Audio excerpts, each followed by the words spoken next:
Today I'm going to show you how to paint a very detailed realistic dog's eye in watercolour, and these using some new products I've been given as well by Pan Art. Let's get them brushes wet. Hi everybody and welcome once again to one of my YouTube videos. Now today what I'm going to do is revisit these two brushes I did a review on, and also this lovely 100% cotton rag paper, all by Pan Art as well. So it's going to be interesting to see how well that these two brushes and this lovely paper will perform to my usual kind of high detail way of painting. Now the only thing is this is a very thin paper, even though it's lovely quality, and it's a 200 GSM paper. I normally use 300, which is thicker. Okay, so it'll be quite interesting to see how well it performs, see if it cockles too much. Well, let's find out. Brush ones, I'm going to start off with a size 6, okay, for the series 5501. Then I'll switch to the densified wood version, which is series 1102, which you can just see there. With a lovely kind of handle on that one, really is. And both of these brushes are synthetic. A little bit of water, putty eraser, and just lightly soften down some of these pencil marks so it's not too dark. Don't like them too dark when I'm starting to work with wet and wet. And what I'm going to do as well, I'm going to get some other colours into my palette here. I've already got that one. I'm going to go, just looking at the photograph, for a little bit of burnt sienna. Now that's a lovely rich colour. Let's put that one down there, shall we? And I want that more to a watery consistency to begin with. And so I've got water on the mixing palette here already. Let's also go for another colour, just a touch of Gambo Hue. And we'll try those first of all. Now I always wet the main iris first of all. So let's start off around there, and this is going to be a really good test. We've got a bit of colour in there. Doesn't matter, there's going to be plenty of colour in here very shortly. First colour, Gambo Hue. I want to drop this in so it's really bright.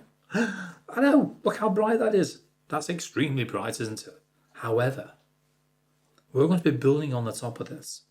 And I want some of this bright colour to still kind of stand through. I need it to show up. Okay, that'll do. Plenty of that, obviously. Then we'll go for that lovely raw rumbo, just in place, not everywhere though. More to probably the lower side at the moment, and maybe around the top here as well, so it blends into that lovely yellow colour. A little more around there, I think. Very watery. I might even go around the back of the eye there, just why not? Top of the shadow, which is just in this area here, just above that lovely highlight. And then I'm going to go, obviously, the burnt sienna. I'm going to drop this in. I love playing with wet and wet washes, I really do, because it's really good fun to see what they do, you know, and watch the colours mix. So a little more of that raw umber in there, mixing the two together. And just bring a few just here and there, squiggling backward and forward between the different areas. Now when you're mixing your colours, you've got to really consider that lovely consistency that you want. I'm looking more from watery, more to a milky consistency now. Yeah, something like that should do. And this is that second layer of the foundation colours. So, same process. We're going to dampen down the paper first of all. This time I think I'll just bring it up into that area there. Actually, I'll tell you what. Even though I can see the texture of the paper, and it's very even, isn't it, the texture of this paper in here. Even though I can see that, it does seem to work quite well with a watercolour wash. And so far, yeah, touch wood. So far, it looks okay. It's not warped too much. Okay, I'm going to go for the Gambo Hue first of all. And I'm going to drop that just initially around that side of the eye. And maybe just a few odd ones here and there as well. This way you start to really kind of pick out where you want to go. Get that brush a quick rinse out. And we'll go now for the lovely raw umber. I'm going to bring that in now to this area here. Start to bring it down there. So I'm just switching between colours here all the time. So now for that lovely burnt sienna. I'm going to tap this in, skip in here and there as well. Small little dots here and there as well. Just reload a little bit more. I'm also not trying to overload that brush. A little bit around there, and then I'm going to go into the burnt umber. Straight into it. I'm not going to bother washing that brush out. Who cares? And we can then bring this in around this inside edge here. And it is more or less around the edge all the way, but I don't want to get it too thick. Because this is fully loaded, that paint's going to go on far too thick, so I've got to be careful with that. Just up the side of the eye, and just a few dots here and there as well. Get some burnt sienna in there. Mixed in the colours on the paper at the same time here. Lot. Then for this central area, bring these lines down, allow it to blend into that paper. I'm just going to fill this area in again like I did before, all the way around to there. I'm going to go for some lamp black. I'm going to pop that just there. Oh, look at that. Whoa. And I want this more, again, to a milky consistency initially, before we go even darker. We'll go darker with our fine detail brush. The other brush we've got to play with yet and try out properly, you know, as a painting. So a little bit round there. Where we've got the shadow over the top of the iris just here, you can fill this area in just about anyway. And the colour underneath will help that black stand out. Black on its own can be very dull, very flat. So just remember that when you're working with it. A few little hints around the central area as well. You need to do this while it's still wet as well, by the way, because otherwise, you know, you find that you'll end up with a lot of kind of sharp areas, a lot of sharp marks everywhere. Okay, right, let's give it a quick dry, shall we? Now, time to switch to our size 0 brush. As you know, this, as I said, was series 1102 for the Panart round densified handled brush. Let's give it a go, shall we? Let's start off with our lovely, lovely burnt sienna and see how we get on with this.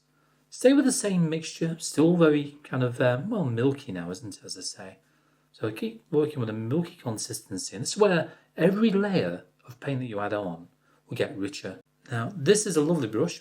Because it's synthetic, you find it's got a good spring back rate. In other words, the bristles spring back straight away as soon as you lift it away from that paper. Then start to work your way around and look at where all these details are going to go. So this is where you can start to fine tune these lovely washes. And you can also start to put little squiggles, little marks in there at the same time. Mix it a little bit with some burnt umber. And I'm going to scumble and stipple. And have lots of little marks in here now. So let's just switch to a little bit of burnt umber and lamp black now. And we'll do this for the central area. Look how low it comes down as well. It comes really far down, doesn't it? Right. So that's enough of that. That's enough of all the squiggling and juggling around on there. Let's go for the lamp black. Now this is thickened down a little bit while I gave it a quick blast with a hairdryer. Then we can start to define the internal edge, just the inside edge for now, working with this lovely darker mix. And the very, very tip of this brush, try and work with a steady hand as well. Then what we need to do is literally fill in this area on the right hand side. Now I've got to carry on doing the same thing around the top edges. So all I'm doing, just looking at that reference photograph every few seconds.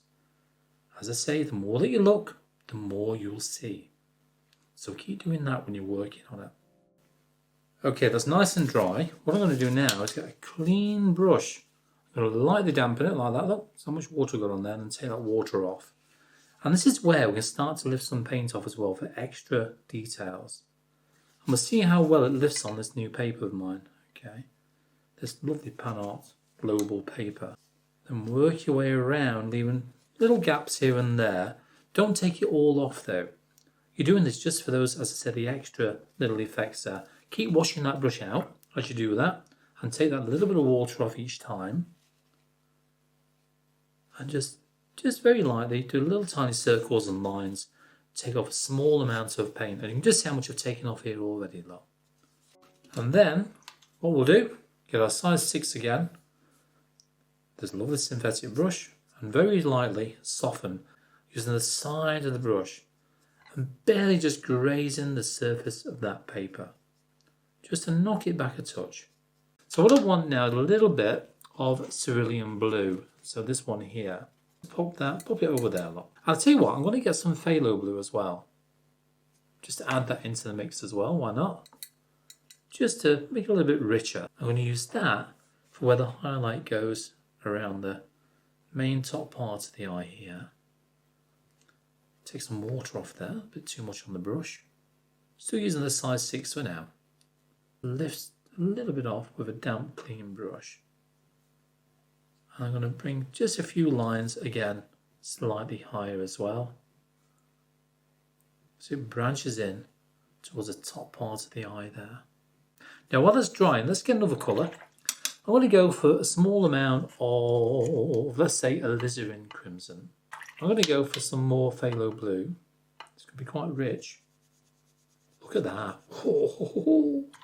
But I want this more to the red side, so more alizarin crimson than that. And that will do. Now, let's soak down the outside edge of the eye. I know. So far, this paper is performing quite well. Quite admirably, really, considering how thin it is. Okay, so I'm going to drop this straight in.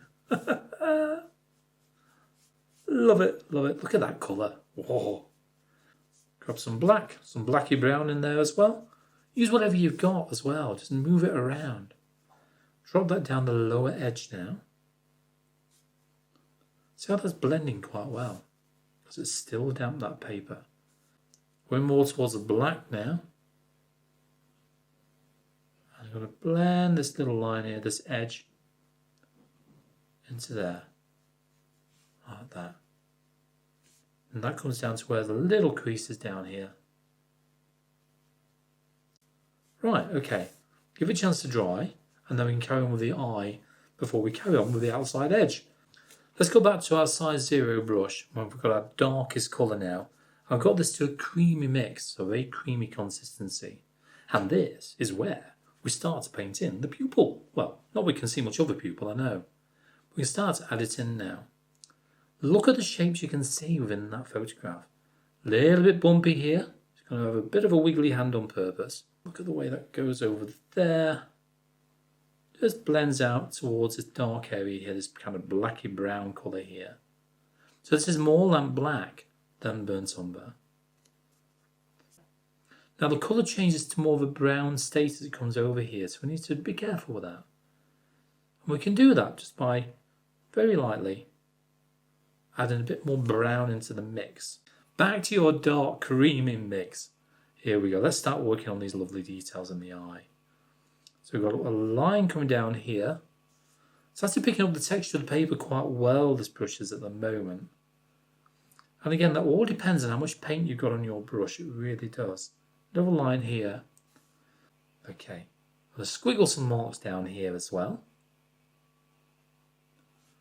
A little bit of a area just there. Probably a bit of a building. Then bring that down over the top of the eye. And now you can see, so can this eye, that you've got plenty of reflections showing in there. That's the highlight you can see within there. And we will be adding some white in there as well. So all we need to do now is work around the outside of the eye. Just be careful, take your time, keep looking at that photograph every few seconds like I keep moaning on about. Just keep building up the layers as you go along by changing the consistency of that paint. Okay, filling up the lower part of this eyelid at the moment. Just by changing the value, changing the consistency of the paint, okay, from milky to more of a creamy consistency every now and then. Then once this is on, and let it dry, I'll very lightly give it a quick soften, really, is what I'm looking for. Just like we did around the main iris. Just a quick soften, that's all you need. Just to knock it back a touch. You can start to paint in some extra details around this line now. You see this eye is finally coming together. I know. Just take a little while, because obviously you're working with layers all the time. And that's what I enjoy doing. I like working with layers. Especially if you want to achieve a feeling of like a realistic feel sometimes, if you're after that sort of finish on a painting. Now one thing I've found with this paper so far is that the colours are not quite as vibrant. Not compared to my Bockingford paper, which I normally use the majority of the time, well, most of the time really.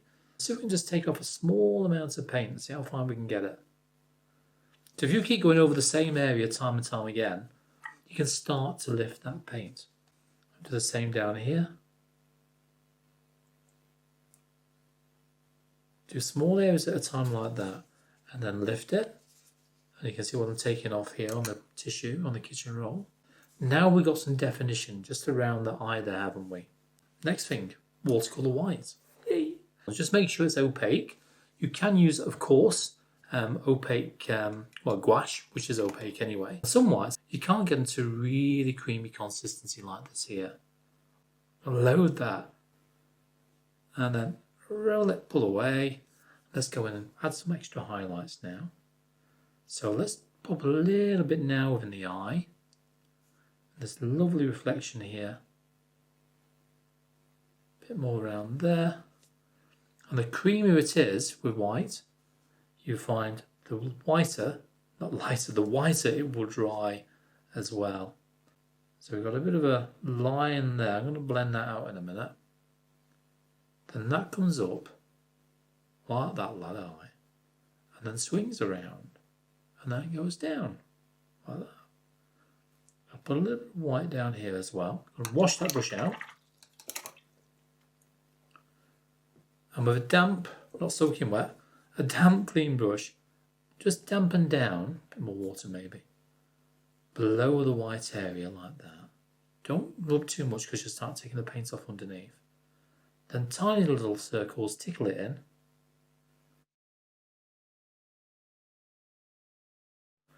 So that fades the colours underneath, and that's what I'm looking for. Just a bit of a hint of light. We can add more white in there if we need it. But initially, just do this. So add the water below and then tickle that colour in, that lovely white, into that water there. So now we've got to work around the outside of the eye. All I'm going to do is stipple and tap like that. Just small marks. Small marks like this, look, as you work your way down. Break these lines up a little bit. Don't make them too even. Now one last thing to do, and that's going to be pulling off a few little hairs for the eyelashes. What I'm going to do, I'm going to lift off just a few initially, and I'm going to go over the top with some white. Let the white dry, and then tint that white down. This is where you can start to bring over a few little eyelashes at different angles as well. Like that. Just coming over the top here. And that'll bring the entire painting now together, won't it? You can go over the same white line again once it's dry. Alright, if you want to make it even brighter. Now, a little bit of colour. Do is get some burnt sienna. Quite weak. So very watery, something like that. We'll add a bit of burnt sienna over the top. Just to have a bit of a warmth within there as well. Probably even within the top of the eye. Well, the top of the eyelid as well there, look. Remember, once is all you want to go over that. Okay, well that should just about do that. Now, when you look at these two brushes, you can see they worked really well. Let's wash that one out a minute. They've worked really well. And they've actually painted that painting. I know. So I'm really pleased with them. So 2 synthetic brushes by Pan Art. And also the paper. And I think that's performed quite well, really, considering that it's quite thin. So there you go. I'll give you some ideas on how to paint a detailed dog's eye in watercolour. And also by testing out some new products as well. Well, why not?